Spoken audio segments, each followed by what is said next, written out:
Hello everyone and welcome back to MIS 5000 Special Topics in MIS. In this video, I'm going to show you how to use the Yelp API to get data. The first thing that you're going to need to do, if you haven't already, is create a Yelp account. So I provided this link to the developer information for Yelp. Go ahead and go there if you're on Blackboard. And then I've already created an account. If you have a Yelp account, you can use that one. Otherwise, I suggest you use either an email you're comfortable with or your student email to sign up. Click sign up and go ahead and put in your information. You don't need any credit card information or anything like that in order to create an account.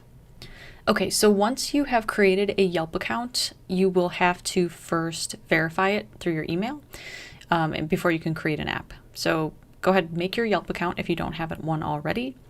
Then go to your email and verify your account. The next thing you're going to do is create an app with Yelp. So go back to that documentation page that I posted on Blackboard and make sure that you are logged in. You're then going to click on Manage App under General. Once you are here, you're going to actually create an app. So what you're going to do is first give your app a name. So for me, I just used Test API. You'll have your email and then you can put in a brief description because that's required. So I just said Test API for Python students. At the top, and I'm not going to show you this because I don't want you to have my API key, but essentially at the top, what will happen after you create the app here is that you'll receive an API key. And you're going to use that key in your Python code as your unique key in order to have access to the data through the API. So don't share that API key with anyone. Just keep it in your source code. So that will be right above the app name. You can simply highlight and copy your API key and then paste it into your Python code. Once you have copied your API key, you can go ahead and download the source code that I have also provided on Blackboard. So the API tutorial.py file. So this file right here, go ahead and open that up. You will need to modify pieces of it according to what it is that you want to get from Yelp. So here is the source code. I have pulled this source code from Sigma Coding. He has a YouTube channel and has kindly provided different source code for accessing the Yelp API as well as the YouTube API. You can go and check out both his YouTube channel and his GitHub by following this link.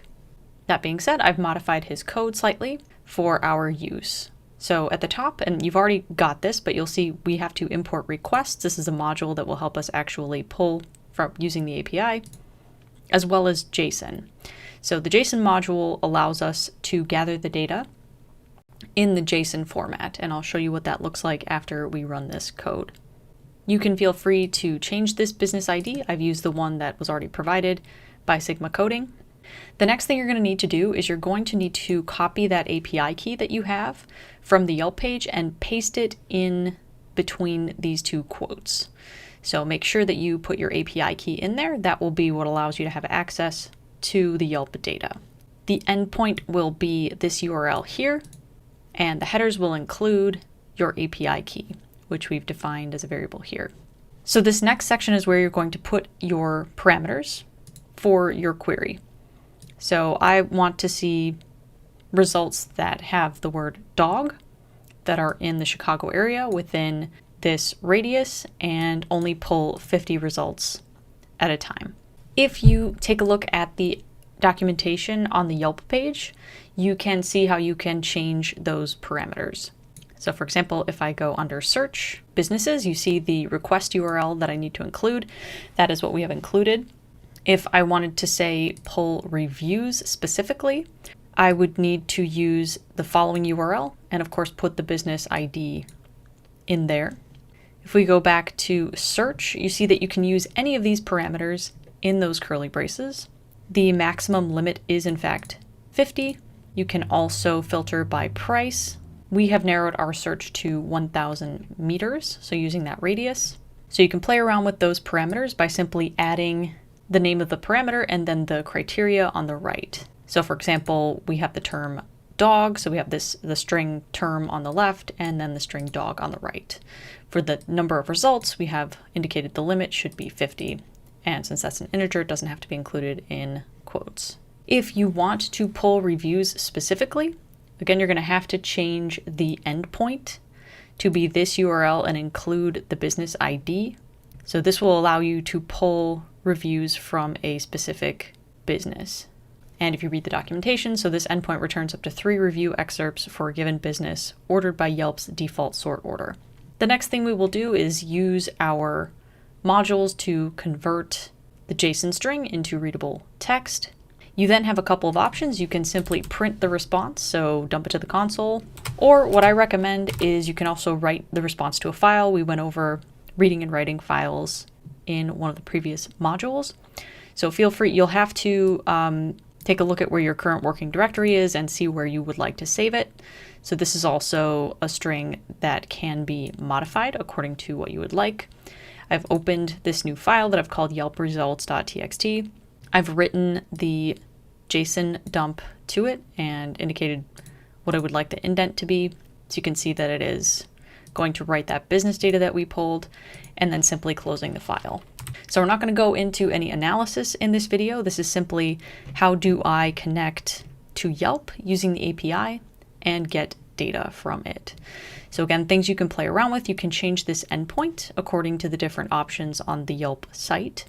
You can also add parameters or change these parameters as you would like. So if you're interested in, say, cat instead or coffee, you can do that.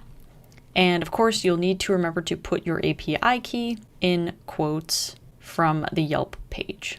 I went ahead and added my API key and ran, and you can see that I was able to pull all of this data. Now, if you get an error saying that requests is not a valid module, what you'll need to do is install that module and make sure that it is associated with the current version of Python that you are using in Visual Studio Code. So go ahead, and if you're on a Windows machine, you're going to open up the command prompt. You can do this by going in the search bar and typing CMD and enter. What you're then going to need to do is navigate to the Python folder that is associated with the version of Python that's being used in Visual Studio Code for you. So this was actually different since I had recently installed 3.10. So if you only have one version of Python installed, you can try the following: pip3 install requests and then hit enter. Now it's going to tell me that I've already installed this, and that's perfectly fine. But what you'll notice is that it tells me where it is checking to see if it is installed. So for me, it says Python 3.7. That's actually not the folder that I want. But looking at this sequence of directories, I can actually figure out where I need to go to get to the correct version of Python. So what I'm going to do is the following. I'm going to use the change directory keyword, and we're going to change directory to, so you can see that I'm right now in C users and then kaka.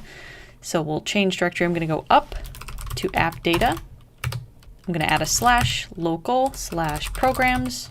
So all I'm doing is I'm following the text here, Python, and hit enter.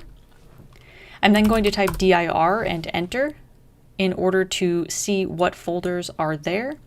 I can see that I have Python 3.6, Python 3.7, and then Python 3.10 is the one that I'm currently using. So I need to navigate to that folder. So change directory, Python 3.10, dir enter. One last step here before I run the pip install. Change directory to scripts, enter, dir enter, just to see what's there. And you can see that if for some reason you weren't able to run pip, that it wasn't part of your path, that now you can just directly call it from here. So what I'm going to do is pip3 install requests again, and you'll see that it is already satisfied. However, now we have it in Python 3.10.